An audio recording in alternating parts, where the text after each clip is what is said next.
Hello, and again, welcome to Bit Depth. I'm Santiago Ramones. I'm undocumented. I came to Oklahoma from Venezuela in 2001 on my 6th birthday. Fun facts: Oklahoma means honored people or courageous nation in Choctaw, and Venezuela means little Venice in Italian. Anyways, I grew up undocumented until college. Through DACA, Deferred Action for Childhood Arrivals, is how I've been here legally since around 2014. In November of 2020, I finally got all the paperwork together and applied for permanent residence, also colloquially known as a green card, through an immediate citizen relative, my wife, Sable. When I applied, I qualified for employment authorization while I waited for my green card to process. To further elaborate on the rest of the story, I have to now explain 3 levels of immigrant legality status. By the way, the transcript for this podcast is on my website, so if you want to follow along and click on links and citations, go to santiagoramones.com/podcast/immigration. Employment authorization.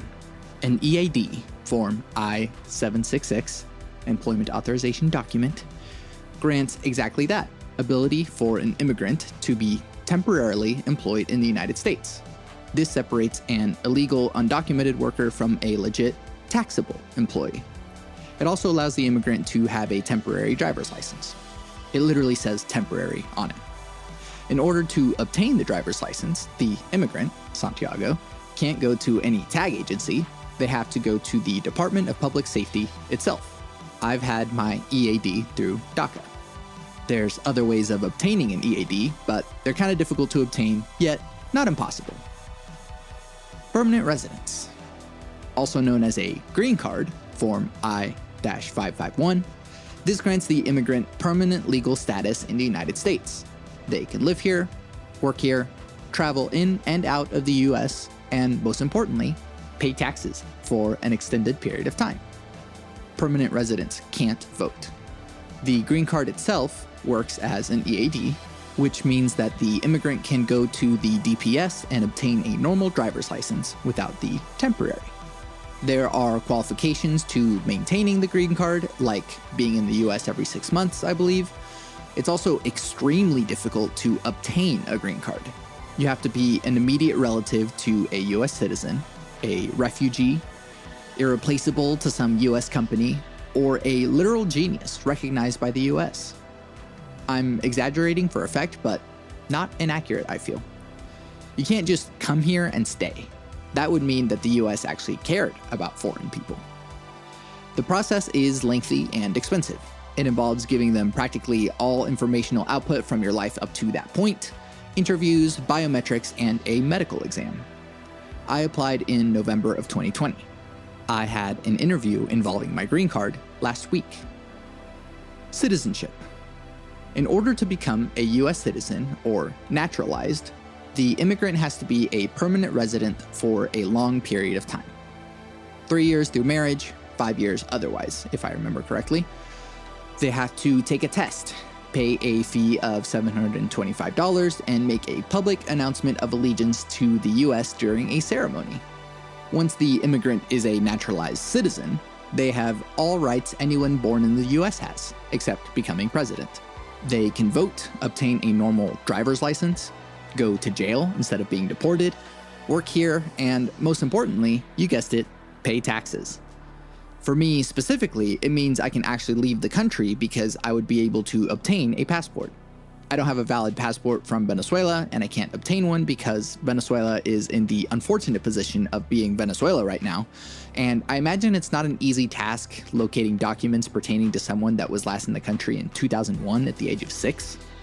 Okay, so now I have to explain DACA. Deferred Action for Childhood Arrivals. In 2012, the Department of Homeland Security announced that people who came to the US as children could apply for deferred action and employment authorization. Deferred action means that they acknowledge the immigrant's undocumented status and are not taking action, such as deporting the immigrant, and even allowing them to work and pay taxes. We see you're illegal, but out of the kindness of our hearts, we won't deport you because you were a child when you came here and had no choice on the matter. Some people don't like DACA and want to get rid of it completely, and therefore don't like me and want to get rid of me. I find it difficult to consider those people as friends or even as family. Some people support politicians that want to get rid of DACA. I find it difficult to consider those people as friends or even as family. Recently, on July 16, 2021, a district court in southern Texas ruled that DACA was illegal. This ruling means that USCIS, the United States Customs and Immigration Services, is currently not approving any new DACA applications. They are still taking renewal and initial applications, but they cannot approve any initial applications, only renewals. This decision is still up in the air and being appealed, so there's a chance that DACA could be reinstated in the future, but for now, anyone that would qualify for DACA that may have been saving up money and preparing all their material for some time can't currently be approved for their initial application. Those individuals are forced to continue to live in the United States while undocumented, unable to work legitimately, and are still at risk of deportation, even though they were not adults when they came to the United States. As of March of 2021, there were 616,030 active DACA recipients, and another 44,171 with renewals pending. A fear I had during the Trump presidency was that they would have been more likely to get rid of DACA, take this list of 600,000 people and all their information, addresses, phone numbers, family members, workplaces, and round us up like cattle and dump us all in Mexico, stripped from our lives in the country we actually grew up in. This didn't happen, but it was always in the back of my mind as a possibility. The Center for American Progress estimated in 2020 that around 200,000 DACA recipients are essential critical infrastructure workers, like in healthcare, education, and food-related industries. Can you imagine removing hundreds of thousands of people that grew up in the US, Americans, immigrants only in status, and ripping them from their lives because rich white politicians believe that Obama didn't have the authority to create DACA in the first place? Getting back to me, I married my lovely wife, Sable, on October 10th, 2019. On that day, I was eligible to apply for permanent residence. Here's a list of the things I had to file, slightly modified from the USCIS website. Form I-485, application to register permanent residence or adjust status. Form I-130, petition for alien relative. 2 passport-style photographs. A copy of your government-issued identity document with photograph. A copy of your birth certificate. A copy of your passport page with non-immigrant visa, if applicable. A copy of Form I-94, arrival/departure record, or copy of the U.S. Customs and Border Protection, CBP, admission or parole stamp on the travel document, if Form applicable. I-864, affidavit of support under Section 213A of the INA, or Form I-184EZ, affidavit of support under Section 213A of the Act. Form I-693, report of medical examination and vaccination record. You may submit this form together with Form I-485 or later, such as by mail when we request it in person at your interview, if any. Each of those forms have a great deal of other information required with it, including bank statements, marriage license, spouse's birth certificate, proof you live together, previous addresses and workplaces, parents' names and birthplaces, both of the relative and the applicant, tax returns, and most importantly, $535 for Form I-130 and $1,225 for Form I-485. After sending all that stuff in November and receiving Form I-797C confirming that they have received my application, I can apply for a new employment authorization to hold me over in the meantime. By the way, Form I-797C is just a white piece of paper from the USCIS, also known as a Notice of Action. It can contain trivial information like, "We got your form," to more important information like, "Your request has been rejected," or "You have an interview on this day at this time." A notice of action I received said that they received my request for an EAD and that my old EAD was extended by 180 days if the classification status of my previous EAD matched the EAD I was applying for. My previous EAD was through DACA, classification C14, and the EAD I applied for was for requesting a change of status, classification C09, which means that the notice of action I received in January would not extend my employment authorization, which would expire in April.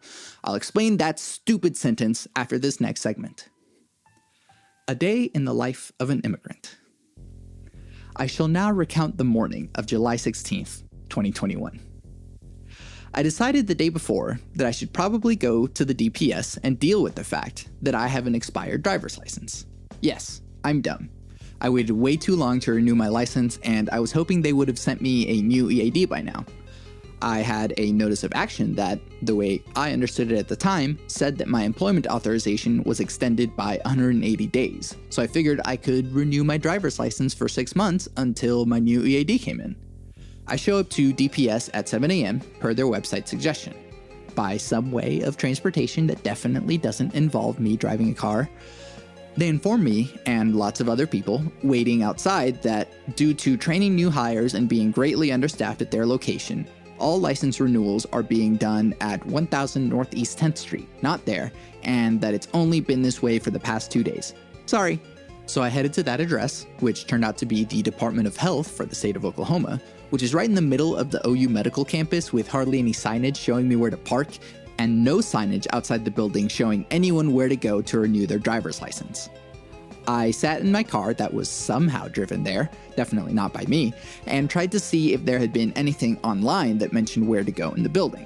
I tried calling DPS to see if they could inform me where to go, but their office is actually open at 8 a.m. and it was 7:30 a.m.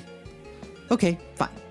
I wandered into the building, looked around for any signage pointing me to anything involving driver's licenses, to no avail, went up some stairs, looked around some more, and saw a woman standing outside a door. I'm very confused, I say to her. Are you here for a license? Through that door, she said. I went in. I sort of explained my situation to 2 different people. I'm offered to get a real ID. I don't have 2 proofs of residence on me, so I'll have to get a normal license. I was led to a makeshift booth with blue curtains, like what you'd see at a convention. There were many of these booths in this concrete room. I sat down and handed a lady my documents, my driver's license, my employment authorization, and my notice of action with the 180 days thing on it. She typed away at her computer, waited, and let me know that their system was being slow. She then had to go get her superior because my situation was complicated. Maybe this was the training that they mentioned before. This new lady came in, read my letter, read it again, and told me that she couldn't give me a new driver's license. The way she understood it, this was a flimsy piece of paper that doesn't grant immigration status. She saw the 180 days part and understood me when I said that I should have a driver's license extension because of it. I explained where I was in the process: marriage, green card application, employment authorization request. She said that by state law she couldn't accept that piece of paper as official documentation, and that I, Santiago Ramones, had to contact USCIS and request that they send me something official, like the green one they see other times. I, Santiago Ramones, had to get a hold of USCIS and tell them that they messed up and that they needed to send me an official document in order for the state of Oklahoma to give me a driver's license for 6 months. There was nothing she could do for me. I went to my car. I called USCIS. I spoke to an automated system 10 times. All 10 of those times ended in their automated system failing to connect me to a human. She said she could understand complete sentences. Several of those 10 times, I specifically said, "Let me speak to a human," in response to their prompts 4 times in a row, resulting in their automated system hanging up on me. USCIS automated system is deliberately designed to not connect anyone to a human representative. I was home by that 10th call, by some way or another, because I definitely didn't drive a vehicle with an expired driver's license. On that 10th call, I had figured out that if I tried to schedule an in-person appointment with some USCIS representative, their automated system would connect me to a human. She asked me, "The hold time is 30 minutes. Do you still want to wait for an agent?" "Yes," I said. A pause. On the 11th call, I finally got to speak to a real human being after waiting 35 minutes. I gave him the receipt number of the notice of action that mentioned 180 days.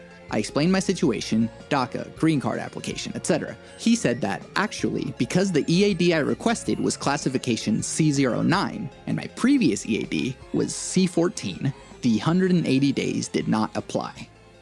Now I'm back to the stupid sentence I said I would explain. In terms a human can understand, My employment authorization, and therefore my driver's license, expired in April of 2021, and there's nothing I can do about it until they send me the employment authorization I requested. What can I do? I asked him. I was thinking about it. We can make an expedite request, he said. I won't explain the rest of the call other than to say that it's really up to USCIS whether or not the evidence I provided meets the criteria in order to expedite my EAD request. Right now, I can't drive. I'm technically not allowed to be employed in the US. This isn't every immigrant's experience. It might be one of the mildest and most privileged immigrant experiences, but it is my immigrant experience. I hope it gives some perspective. The thing is that this is the best possible outcome for an immigrant. Can you imagine what it's like for someone who doesn't speak English, or if it's their second, third, or fourth language? Someone that doesn't have the support community around them that I do? Someone that hasn't received the education I have? I won't be coy about it. I'm at least of above average intellect. And the fact that I had to puzzle around with a robot 11 times to be able to speak to a human means it's effectively impossible for anyone to get a hold of USCIS to deal with a specific problem like this, or something even worse and more dire and more specific that searching around their website won't solve. Now, I have to balance the rest of this out with an actual positive experience I had. On Wednesday, August 18th at 7:45 a.m., Sable and I met with a USCIS representative. This meeting is a necessary step in the permanent residence process. In preparation for the meeting, the letter they sent me requested pay stubs and bank statements for the last 2 months, letters from my employers stating that I worked for them, and other identification like my birth certificate, Sable's birth certificate, and other identification. When we arrived that morning, we spoke to a kind, helpful, and humorous man that was a breath of fresh air considering the lack of humanity I've experienced my whole life from the US government. I don't know what sort of protocol they have at USCIS involving publicity, so I won't say more descriptors about him to respect his privacy. He informed us that the meeting was basically for Sable and I to prove our relationship. He asked about how we met and how I proposed. We rambled on adorably about our relationship and reminisced about how it began. The packet of things I handed him involving all the money stuff was useless to this meeting, so he handed it back. He needed more solid evidence proving our relationship. I missed that amidst all the other forms that only valued me as a taxpayer. So pictures of us together, documents we've co-signed on, stuff we pay for jointly, cute stuff. While it's incredibly strange and dystopian that we have to prove our relationship to a government entity with printed out documents and pictures, especially considering that we live in a digital age now and they could easily find our social media, it's oddly nice that the final piece for my legal status in the US is a fun one. It's like if this were a college class and the midterm project was absolute hell and the teacher is kind of cool and made the final project a fun personal one. Anyways, the guy gave us some bureaucratic heads up. For example, I can apply for citizenship 90 days before the 3 years are up, and that we'll avoid paying a $700 fee for a green card extension if we wait until after our 2-year marriage anniversary in October to submit the additional evidence he requested, because the green card won't be based on a short marriage, so I'll receive a much longer lasting green card. It's all this nonsense surrounding green card by marriage, since people will fake marriage in order to obtain a green card. Honestly, if people are willing to fake a marriage on top of doing all the other stuff necessary to obtain a green card, you might as well give it to them. He also informed us that the potential reason why I haven't received my employment authorization, even though I requested it in January, is that they probably saw that I had a green card meeting in August. So, he's about to get his green card anyway, so it's only several months without a driver's license and employment authorization. Basically, he thinks it got stuck in processing because I won't need a temporary employment authorization much longer. This is what happens when people are separated by bureaucracy. I'm not a human being that needs to work or go places. I'm a number, and that number has a relatively small amount of time between when it gets one card and when it gets another, so why even give the first card? If I wasn't so lucky to be able to run my own business from home, or to be married to someone that can drive, or to have a desire to learn how to skateboard, I would have been trapped at home without a job since April. And since it's looking likely that I'll get my green card in November-ish, it's only 8 months without employment authorization. Imagine what that would do to anyone else. No employed income or driving for 8 months. Under different circumstances, I would have died or turned to crime, because that's basically what happens to people when they're given no other options. I'm very, very, very lucky. Roll the dice and you'll see someone very much like me faced with a much more dire situation. So here's the contrast. A complicated logistical process involving documents and technicalities and fees and rules versus a nice human meeting with someone that actually cares and wants the best for my wife and I.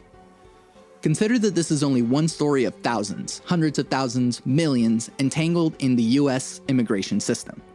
Consider these stories when you hear someone talk about lazy immigrants or illegals stealing jobs.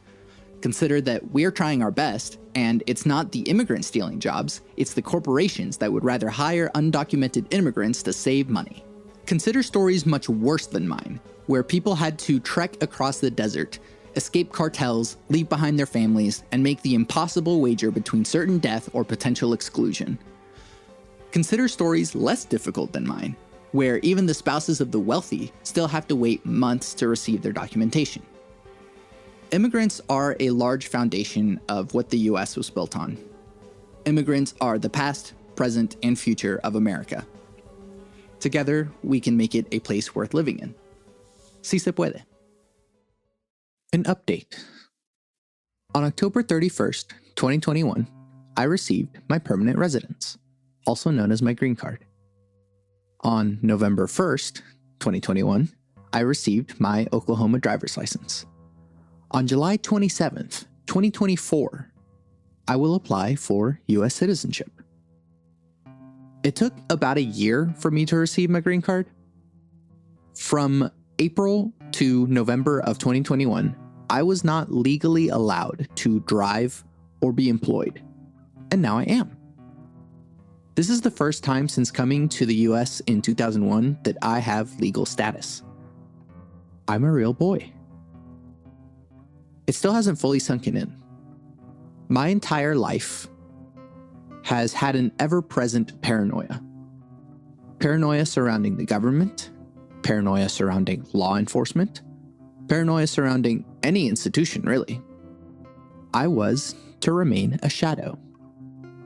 All the while, I was expected to excel in all my endeavors because I represent a model minority. Shine bright, but not too bright. Be great, but don't draw attention. This wasn't something instilled in me by my parents or my community. It was a message I subconsciously constructed because of the systems affecting my existence. I always drive the speed limit because of this. I shudder at the sight of law enforcement because of this. I always sat at the front of the class, did great on tests, and became a leader in many groups and activities, in part because of this. Because I knew, in the back of my mind, that my life was on thin ice. That opportunities weren't going to be handed to me, and that I had to work for the right to remain here. I couldn't just drive, or work, or travel, or go to school, because every one of those things had an additional process in front of it. Sure, that pressure didn't motivate everything I did, but it was always there. And now, the real, credible reason for that fear is gone. Aside from some gentle tears while first looking at my green card, I still haven't fully emotionally processed the absolution of my immigration status. A lifetime of worry will not be undone so easily. And there's still a couple of steps to go: citizenship and passport. With those, I really will be a real boy. But the damage is done, and I am who I am now. My story is not that of an outlier overcoming outrageous odds. I am the example, not the exception. My family came here in hopes of a better opportunity. We did the work. I have my green card. That's the process. Millions of people go through this. Is this damage necessary? What can be done to make the process less painful? I don't know. I'm a musician. You tell me. Love never fails. It's going to be okay. I might be wrong.